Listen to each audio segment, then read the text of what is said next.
My ex-fiancé left me 3 weeks before our wedding for my cousin, saying, "You'll thank me someday."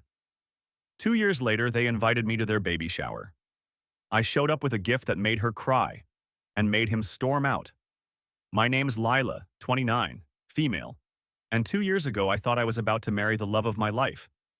Evan, 31, was my fiancé for almost a year. Smart, funny in that dry way, and the kind of guy who could talk anyone into liking him. We'd been together for 5 years, lived together for 3, and our wedding was supposed to be the start of our forever. Then, 3 weeks before the big day, he sat me down on our couch, the couch we picked out together, and told me, with this rehearsed calmness, that he couldn't marry me, that he'd fallen in love with someone else, that someone else was my cousin, Maddie. I remember staring at him, thinking it had to be some kind of sick joke. Maddie and I grew up like sisters. She was at our engagement party. She tried on bridesmaid dresses with me. She hugged me and told me she'd never seen me so happy. Evan said, "You'll thank me someday. This is better for both of us." Better. For both of us.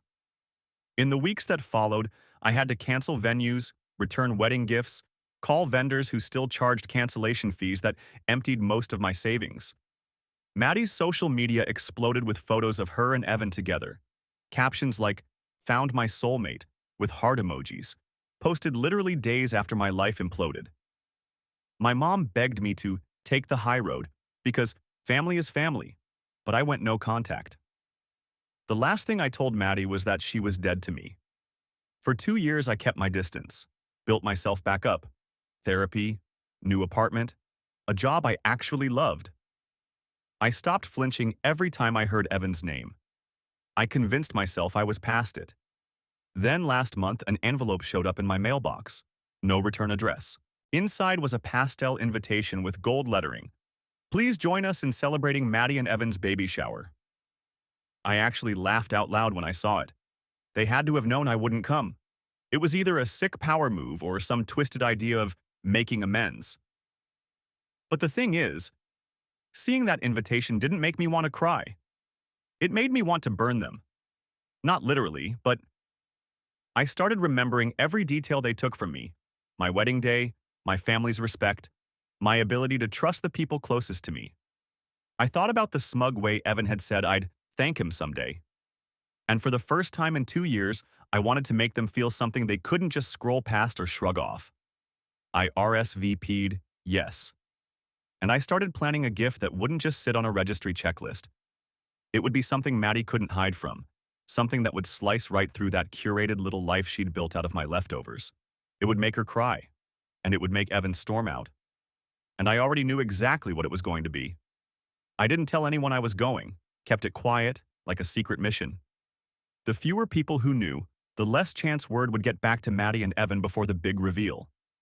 But in the weeks leading up to it, I started gathering what I needed for the gift. It wasn't expensive, it wasn't flashy, it was precision work, emotional shrapnel. It started with the box. A simple white gift box with a magnetic closure, classy, understated. Then I lined it with tissue paper the exact shade of the bridesmaid dresses Maddie had helped me pick 2 years ago. I wanted her to notice. Then came the main piece, a leather-bound photo album. On the cover, I had "Family Memories" embossed in gold. Inside, every single printed photo I could find from the 5 years Evan and I were together. Holidays, vacations, birthdays, little candid moments. All of them real, all of them before Maddie ever touched him. But here's the twist. Each photo was captioned. Not just dates and locations, specific memories. Little lines like, "The night Evan told me he wanted to spend forever with me." Our trip to Lake Tahoe, where we first talked about baby names. Evan holding my hand before my surgery. He didn't leave the hospital once. I knew every caption would be a landmine, a reminder that the man she was having a baby with had already lived an entire intimate life with me before her. And tucked into the back sleeve of the album, in an unsealed envelope, I placed a single photograph.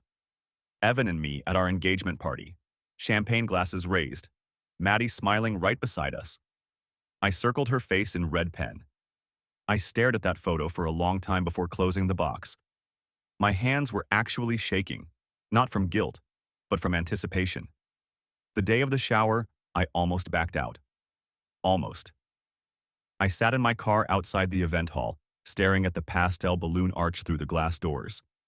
I could already hear the high-pitched laughter of my aunts, the clinking of plates, the rustle of gift bags. But then I saw Maddie, pregnant, glowing, standing next to Evan as he poured her a drink. He kissed her cheek, and she leaned into him like they were starring in their own romantic commercial. And just like that, any hesitation I had evaporated. I walked in, gift in hand. Conversations faltered when they saw me, but Maddie's smile didn't slip. Too many people watching. She air-kissed me like we were best friends and said, "Oh my God, Lila, I didn't think you'd come." "I wouldn't miss it," I said, smiling right back. I set the box on the gift table, knowing it would be one of the last ones opened.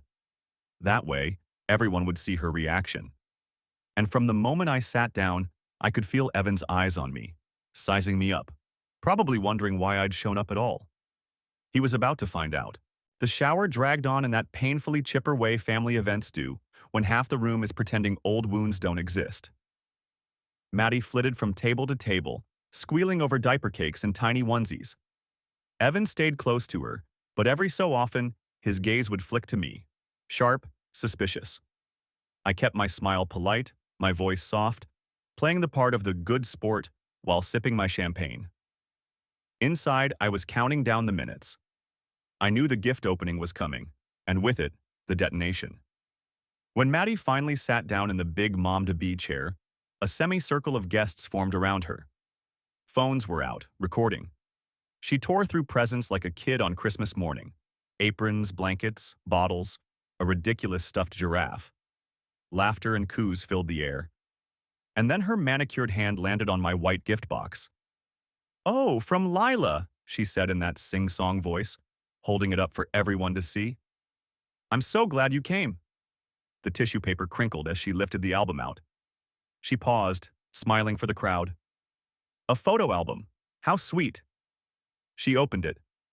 At first, her smile didn't change. She flipped the first page, me and Evan at a pumpkin patch, his arm around my waist. The caption, "Our first fall together. He said he loved me here." The next page, us at Christmas, him wearing the scarf I'd knit him. Caption, "Our first Christmas morning together, opening gifts in pajamas." Her fingers slowed. Her smile stiffened. The guests started leaning in, realizing these weren't random stock photos. They were personal, intimate. By the fourth page, her eyes had narrowed. The room's laughter dimmed into murmurs. And then she hit the Lake Tahoe trip photo, me sitting on a dock, Evan kissing my temple. The caption, "The night we talked about baby names." That's when the color drained from her face. She looked up at me, and I just held her gaze, smiling softly, like butter wouldn't melt in my mouth. Evan shifted in his seat, his jaw tightening. "What is this?" he asked, his voice low but sharp. Maddie didn't answer. She kept flipping until she reached the back sleeve and saw the envelope. Slowly, she pulled out the engagement party photo. The circled red pen around her own smiling face seemed to scream in the silence that had swallowed the room. She froze. Evan stood up so abruptly his chair tipped over with a loud crack. "What the hell is this, Lila?" he barked, loud enough for everyone to hear. I took a sip of champagne before answering. "Just some family memories. Thought your baby might like to know where it all started." Gasps. Someone stifled a laugh. Maddie's eyes were glassy now, and she shoved the album back into the box with trembling hands. Evan's face was red, his fists clenched. "You're unbelievable," he spat before storming out of the hall. And that was before Maddie's breakdown really started. The second Evan was gone, Maddie's composure shattered like glass hitting concrete. She slammed the box shut so hard the lid popped open again, the album sliding halfway out onto the floor. My Aunt Teresa bent down to pick it up, glanced at the open page, Evan in bed next to me, smiling at the camera in a sleepy t-shirt, and immediately put it back like it was radioactive. "What is wrong with you?" Maddie's voice cracked, loud enough for the entire room. "Why would you do this to me? To us?" The crowd had gone awkwardly still, forks frozen mid-bite. Someone's baby whimpered. I could feel every pair of eyes burning into my skin. I kept my tone level, almost gentle. Because 2 years ago you sat in my living room in that exact shade of pink sipping wine and told me you were happy for me. You hugged me at my engagement party, Maddie. All the while you were already sleeping with my fiancé. Gasps rippled through the room. Maddie's face twisted. Not with guilt, but with rage. You're just bitter. You couldn't move on, and now you want to ruin my happiness. My mom started to stand, murmuring my name like she was about to keep the peace. But Maddie beat her to it by shoving the gift box off the table. It crashed to the floor, the photo album spilling open in the middle of a 2-page spread of Evan holding my hand in a hospital bed. The caption, "The night he promised he'd never leave." "Oh, for God's sake," someone muttered from the back. I stood, picked up my champagne, and said, "If this ruins your happiness, Maddie, maybe it wasn't that strong to begin with." That's when she lunged. She didn't hit me. She went for the album, ripping photos out by the handful, tearing them in jagged lines. Tissue paper flew everywhere. One of the torn photos landed near the cake table, face down in a puddle of melted ice. Two of my uncles stepped in, grabbing her by the arms to stop her from knocking over the whole gift table. She was crying now, not soft, pretty tears, but ugly, red-faced sobs that turned her voice into a screech. "Get out! Get out!" So I did.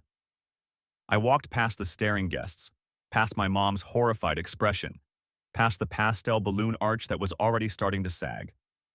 Outside, the late afternoon air felt like a release.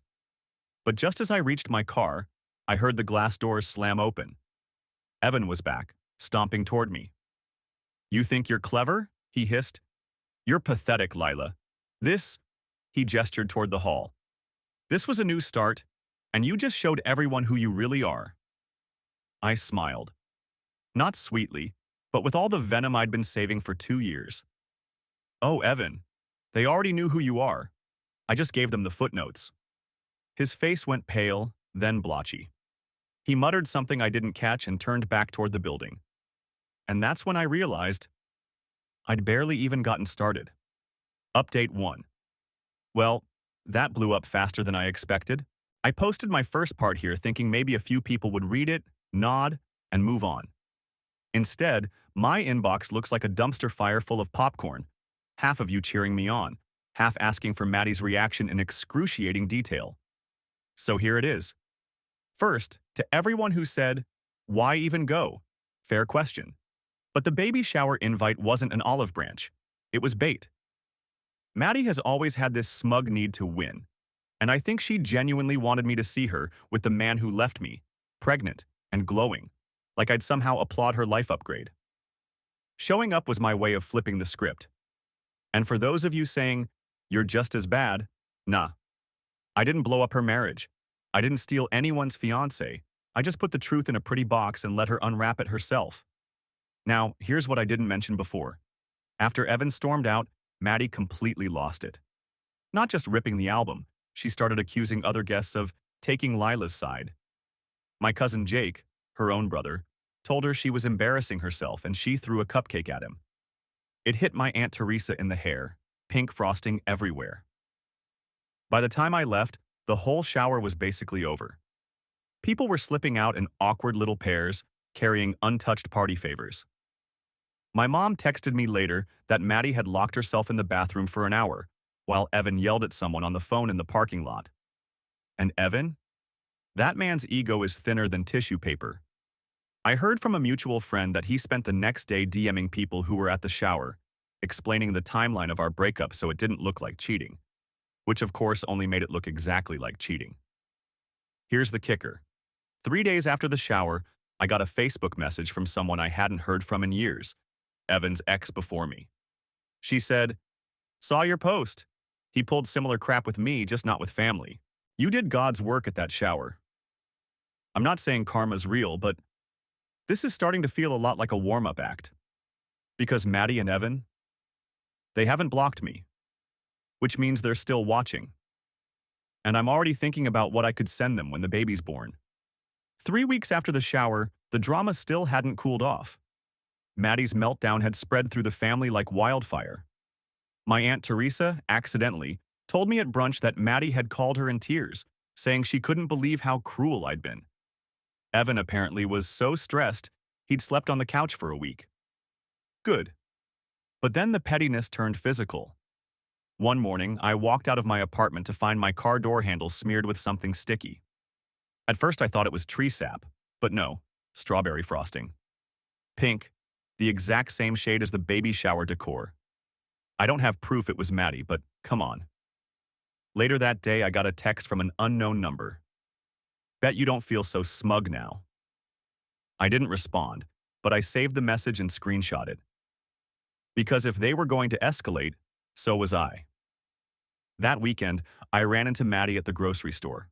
No makeup, messy bun, wearing one of Evan's oversized hoodies. She spotted me in the produce section, froze for half a second, then grabbed a basket and started following me. Every aisle I went down, there she was, pretending to look at something.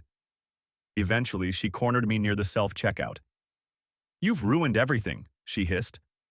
Her eyes were red and watery. "My family thinks I'm some kind of homewrecker." I tilted my head. "Maddie, you are a homewrecker. You just don't like the word for it." Her hand twitched like she wanted to slap me, but there were too many people watching. Instead, she shoved past me hard enough that my bag of apples hit the floor, a few rolling under the register. That night, I decided the baby gift had been just the opening act. If she thought that was the peak of my creativity, she had another thing coming. The idea came while I was scrolling through my old wedding planning folder, the one I could never quite bring myself to delete. There, tucked between floral mock-ups and catering quotes, was a copy of the vows I'd written for Evan. And here's the thing. Those vows weren't generic. They were full of personal stories, inside jokes, moments that belonged only to us. Maddie couldn't read them without seeing how much of my history she'd stepped into. So I printed them on thick cream cardstock, the kind people use for keepsakes, and had them framed in a delicate gold frame. On the back, I engraved a little plate that read, "For your growing family, may you always remember where it began." The frame went into a gift bag with yellow tissue paper, no card. And when I dropped it off on their porch, anonymous delivery service, of course, I made sure the driver left it leaning right against the front door. By the time they found it, they'd have no way of knowing exactly when it arrived. But they'd know exactly what it meant. 2 days after the delivery, I got my first sign it had landed. I was at work, halfway through my lunch, when my phone started buzzing nonstop. Texts from an unknown number coming in rapid fire. "You sick freak. What is wrong with you? You're obsessed with us. If you ever come near my house again, I'll call the cops." No name, but I didn't need one. Maddie's fingerprints were all over that word vomit. I ignored them, but that evening, my downstairs neighbor knocked on my door looking uneasy. "Hey, I think someone was looking for you earlier. Blonde woman, pregnant, pounding on your door. She was yelling something about ruining her life." My stomach did this weird, giddy flip. She'd actually shown up. I checked my building's security camera feed. There she was, in full daylight, standing outside my door with the frame in her hands, screaming like she was auditioning for a soap opera. At one point, she hurled the gift bag into the hallway so hard the tissue paper exploded. She left after about 5 minutes, but not before spitting on my welcome mat. The next morning, I woke to a barrage of Facebook notifications. Maddie had posted a long, barely coherent rant about toxic exes who can't let go, and how some people don't understand boundaries. She never named me, but she didn't need to. Half the family could read between the lines. And they did. I started getting texts from cousins I hadn't spoken to in years. Some were siding with her, but more than a few were entertained. My cousin Jake sent me a screenshot of Maddie's post with the caption, "If you're trying to break them up, you might actually succeed." By the end of the week, word had gotten around that Evan had moved into the guest room. Someone, probably Maddie herself, leaked that they'd had a huge fight over the vows.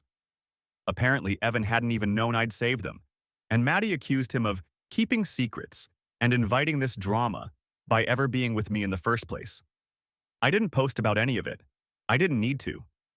Because this was the thing about Maddie. She couldn't let anything go. She'd twist herself in knots trying to get the last word, and in doing so, she'd burn her own little world down without me lifting a finger. The framed vows were still in my possession, by the way. When she threw them in my hallway, the glass cracked but didn't shatter. I set them on my bookshelf like a trophy. And as I stared at them one night with a glass of wine, it hit me. I could end this here.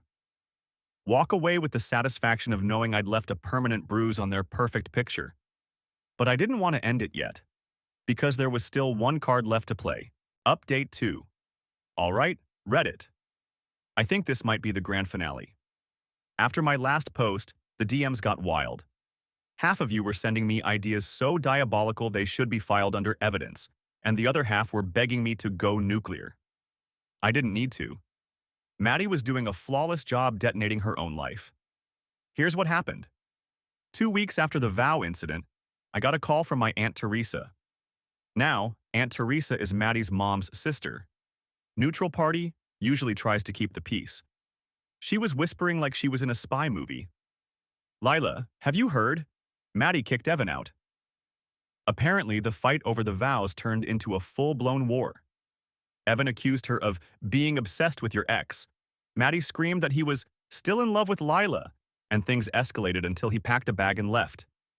And then, this is where it gets almost poetic. Evan called me. I didn't answer, obviously, but his voicemail, oh my God. He started off with, "I think we need to clear the air," and then rambled about how things got messy, and maybe he owed me an apology. At the end, he actually said, "You were always the one who understood me." Yes, the man who left me for my cousin 3 weeks before our wedding was now trying to crawl back. I saved the voicemail. And here's the petty little cherry on top. I had it transcribed, printed on nice stationery, and mailed it anonymously to Maddie. I don't know exactly what happened after she got it, but judging from the 3-word text I got from my cousin Jake, she lost it. I think it did the trick. Last I heard, Maddie's moved in with her mom, Evan's staying with a friend, and they're taking a break to focus on the baby, which we all know is code for "this ship is sinking." So yeah. Evan told me I'd thank him someday. I guess this is me saying, thanks, Evan, for making sure I was nowhere near the wreckage when you finally went down with your own ship. And Maddie, enjoy the family memories. With Evan and Maddie officially on a break, the family gossip mill went into overdrive. Every phone call from an aunt started with, "Now, don't repeat this, but," which of course meant everyone knew everything within 48 hours. I stayed quiet. I didn't post, I didn't text, I didn't even accidentally like anything on social media. The silence was killing Maddie more than any public jab could, but she couldn't return the favor. One afternoon, I got an Instagram DM from a burner account. No profile pic, no followers, just a single photo of me leaving my apartment, clearly taken from a car parked across the street. The caption, "Karma's coming." I didn't scare easily, but that one made my stomach drop. I took a screenshot and sent it to my cousin Jake with a single message. Guess who? He called me immediately. "Lila, she's unraveling. She's been driving past your place every few days. My mom says she's not sleeping, she's just pacing around the house at night." I thought about calling the cops, but honestly, I didn't want to end it like that. Not yet. There was one more twist I'd been sitting on, and this was the perfect time to drop it. See, months before the baby shower, I'd found an old flash drive in a box of my things from when Evan and I lived together.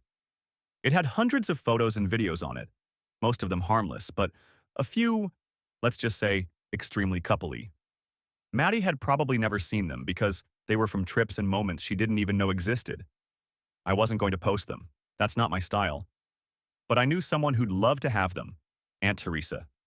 So I stopped by under the guise of returning a cookbook and, over tea, told her I'd found a bunch of old family photos on the drive.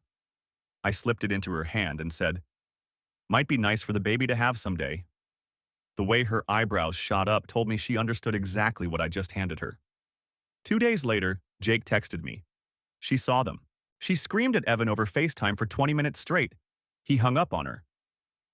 Apparently, Maddie had accused Evan of keeping mementos of his real relationship and trying to replace her with me in his head.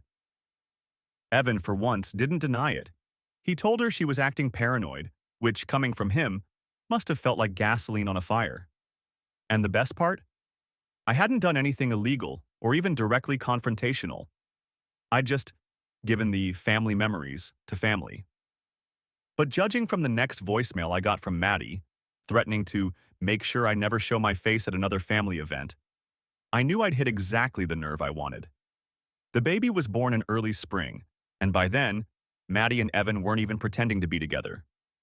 He showed up to the hospital for the birth, sure, but according to Jake, he left within 2 hours and hasn't stayed overnight once. I wouldn't have even known the baby had arrived if not for the inevitable text from Aunt Teresa. Thought you should hear it from me before it's on Facebook. She named him Evan Jr. I laughed so hard I nearly spilled my coffee. The man had bailed on her mid-pregnancy, and she still named the kid after him. For a week, I kept my distance. No comments, no visits, nothing that could be twisted into jealous ex interfering.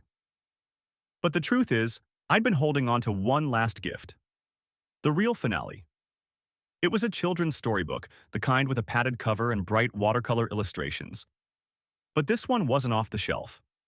I'd had it custom-made by a print-on-demand service. The title, The Day Uncle Evan Almost Married Aunt Lila. Each page was child-friendly, but very, very pointed. A drawing of a smiling bride and groom, clearly me and Evan, standing at an altar, with a bridesmaid, Maddie, peeking from behind a curtain. A page where the groom got confused and chose the wrong person. The moral. Sometimes people make silly choices, but it's okay because we can laugh about them. Eventually, I had it wrapped in cheerful baby blue paper and sent it to Aunt Teresa's house, knowing Maddie was staying there. No note. It took less than 24 hours for the fallout to hit. Maddie called me 6 times in a row, straight to voicemail. Then came the texts. You're sick. This is harassment. You're jealous of a baby. The next message was from Jake. She ripped the book in half. Aunt Teresa said she hasn't stopped crying since. Apparently, Maddie tried to get Evan to confront me about it, but he refused, told her she was embarrassing herself, and hung up. And just like that, I knew it was over. Not for them, they'd been over for months, but for me. The story had played out exactly how I wanted. No screaming match, no public brawl, just slow, calculated reminders of the truth until she couldn't bear it anymore.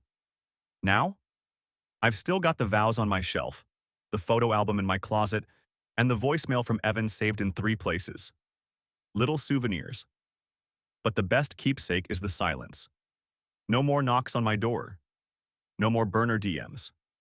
Just nothing. She wanted me to thank her someday. This is the closest she'll get.